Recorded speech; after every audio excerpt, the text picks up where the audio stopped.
Welcome to the Slop Farm. Enjoy the video. You start by preparing the detector and a clean workspace so you can detect subtle anomalies on cards. Put the card on a non-metal tray and set sensitivity low to avoid overload from surrounding metal. Disable discrimination so the unit responds to all targets. Calibrate using a known coin, then wave the coil 2-3 inches above plain cardstock to capture a baseline tone.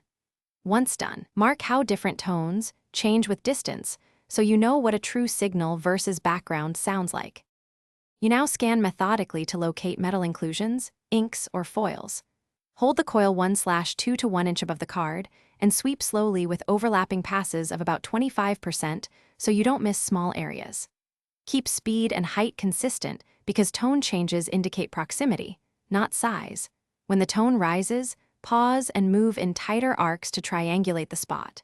Make note of coordinates using a removable marker on a sleeve. This preserves the card while giving you an exact location to inspect later.